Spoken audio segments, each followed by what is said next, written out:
Hello friends, आज हम जानेंगे कि कार के अंदर जो कूलेंट होता है वो कैसे ठंडा होता है, उसके बारे में जानेंगे। तो आज हम आपको बताते हैं कि कूलेंट को कैसे ठंडा किया जाता है। तो उसका सबसे ज़्यादा इम्पोर्टेंट काम किसका होता है, उसके बारे में जानेंगे। तो अभी आप देख रहे हैं कि सबसे ज़्यादा जो रेडिएटर फ़ैन होता है उसके बारे में बात करेंगे कि कार के अंदर रेडिएटर फ़ैन लगा होता है और रेडिएटर फ़ैन ना कूलेंट को कैसे ठंडा करता है, उसके बारे में जानेंगे। तो आप देख रहे हैं कि ये रेडिएटर फ़ैन है हमारे कार के अंदर। दो रेडिएटर फ़ैन या एक या दो लगा होता है। कार के अंदर एक या दो रेडिएटर फ़ैन लगे होते हैं और ये फ़ैन जब कैसे काम करते हैं उसके बारे में जानेंगे। तो ये देख रहे हैं कि एक फ़ैन आपको छोटा दिख रहा है और एक फ़ैन आपको बड़ा दिख रहा है। ये बड़ा फ़ैन दिख रहा है। तो क्या होता है दोस्तों, जब हमारी कार जब हम स्टार्ट करते हैं तो ये आप देख रहे हैं ये कूलेंट के होज़ हैं और सामने रेडिएटर लगा हुआ होता है और इस रेडिएटर के आगे एक कंडेंसर लगा होता है, वो एसी का काम करता है। ये इंजन को ठंडा करने का काम करता है रेडिएटर, और जो आगे कंडेंसर लगा होता है जो एसी की गैस को ठंडा करने का काम करते हैं। तो अब हम जानते हैं कि ये फ़ैन कैसे काम करते हैं और ये क्यों लगाए जाते हैं। अगर ये काम नहीं करे तो क्या होगा इंजन के अंदर। तो ये जो फ़ैन है हमारे, ये फ़ैन जैसे ही आप एसी ऑन करते हैं तो ये फ़ैन धीरे धीरे घूमना चालू कर देते हैं। या किसी कार के अंदर सिर्फ एक ही फ़ैन घूमता है और अगर दोनों फ़ैन घूमते हैं तो ये धीरे धीरे स्पीड पे घूमते हैं। और जैसे ही इंजन का टेम्परेचर हाई होने लगता है तो ये दोनों फ़ैन हाई स्पीड में चलना चालू कर देते हैं। तो इनमें क्या होता है कि ये दोनों फ़ैन है ना, इंजन की जो कूलेंट है, कूलेंट को ठंडा करने का काम करते हैं। तो क्या होता है, जैसे ही हमने इंजन स्टार्ट किया, इंजन स्टार्ट होते ही आपके टेम्परेचर होते ही जैसे ही सेंस करता है टेम्परेचर सेंसर, तो वो क्या करता है, टेम्परेचर सेंसर ईसीएम को कमांड देता है और ईसीएम कमांड देता है रिले को। रिले जैसे ही कमांड देती है रेडिएटर फ़ैन को तो ये ऑन हो जाते हैं। ये दोनों फ़ैन ऑन हो जाते हैं, ये वर्क करना चालू कर देते हैं। जैसे ही ये वर्क करते हैं तो जो आगे से हवा आ रही है उस हवा को ये खींचते हैं अपनी साइड। तो जब हवा को ये अपनी साइड खींचेंगे तो क्या होता है, रेडिएटर जो हमारा ये रेडिएटर लगा हुआ है, आप देख रहे हैं ये रेडिएटर है हमारा, ये रेडिएटर लगा, इसके अंदर पानी लगा हुआ है। पानी जो भरा हुआ है वो पानी में क्या होगा, जो कूलेंट भरा हुआ है उस कूलेंट को हवा जब कूलेंट के जो फिन्स के साथ संपर्क में आएगी तो क्या होगा कि जो फिन से ठंडी होगी। जब फिन से ठंडी होगी तो जो ट्यूब्स लगी हुई है अंदर, जो ट्यूबों के अंदर पानी भरा हुआ है कूलेंट हमारा, वो ठंडा हो जाएगा।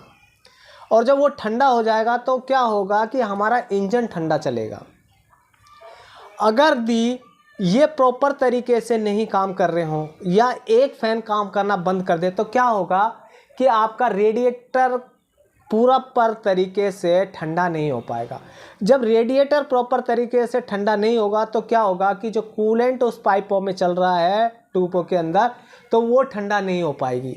वो ठंडा नहीं होगा तो क्या होगा कि रेडिएटर आपका गर्म हो जाएगा। गर्म ही जो इंजन से पानी आ रहा है रेडिएटर के अंदर, जो कूलेंट आ रहा है, वही वापसी रीयूटिलाइज गर्म अंदर जाएगा। और जब वो गर्म जाएगा तो क्या होगा, एक्सेस गर्म हो जाएगा तो इंजन ओवरहीट होना चालू कर देगा। तो आपको ये देखना है कि आपका जैसे ही मीटर ऊपर जाता है, सेंटर लेवल पे जाते ही आपका फ़ैन दोनों हमारे वर्क करने चाहिए। अगर फ़ैन वर्क नहीं कर रहे हैं तो आपको क्या देखना है, सबसे पहले ये देखना है कि फ़ैनों के अंदर प्ले तो नहीं आ गई है, फ़ैनों के अंदर कोई नॉइज़ तो नहीं आ रही है। अगर नॉइज़ आ रही है तो आपको ये फ़ैन मोटर्स चेंज कर देनी है। और अगर इनमें प्ले नहीं आ रही है और ये आप चलती दफ़े नॉइज़ भी नहीं कर रहे हैं तो ठीक है। और अगर ये चल ही नहीं रहे तो आपको क्या करना है, इसका पहले रिले चेक करना होगा, रिले के बाद फ्यूज़ चेक करना होगा, फ्यूज़ के बाद में एक जो कनेक्टर है उसे चेक करना होगा। जब ये आपने सारी चीज़ चेक कर ली तो आप क्या करेंगे, इसका रेडिएटर का फ़ैन का मोटर ख़राब हो जाती है, क्योंकि इसके अंदर क्या होता है, कॉइल्स होती है और कार्बन बुश लगे होते हैं, वो ख़त्म हो जाते हैं चल चल के। तो ये फ़ैन आपका बंद हो जाएगा, ये रेडिएटर फ़ैन काम करना बंद कर देगा। जैसे ही रेडिएटर फ़ैन काम करना बंद कर देता है तो इंजन ओवरहीट होना चालू कर देता है। तो आपको चेक कैसे करेंगे, आपको चेक ये करना है, पहले आप इंजन को स्टार्ट कीजिए और एसी ऑन करेंगे तो आपको देखना है कि ये दोनों फ़ैन धीरे धीरे चल रहे हैं नहीं। अगर नहीं चल रहे हैं तो आपको इंजन को गर्म कीजिए। अगर वो गर्म होने के बाद में फ़ैन नहीं चल रहा है तो आप समझिए कि या तो इनके पास इलेक्ट्रिकल कमांड नहीं आ रही है, और इलेक्ट्रिकल कमांड अगर वहाँ पे 12 वोल्ट का मल्टीमीटर से आप चेक करेंगे इनके कनेक्टर पे, अगर आ रहा है तो ये फ़ैन के अंदर प्रॉब्लम आ गई है। फ़ैन के अंदर प्रॉब्लम यही है, या तो इसकी कॉइल जल जाती है या इसके बेरिंग्स जाम हो जाते हैं। तो इनको आप चेक कर लीजिए।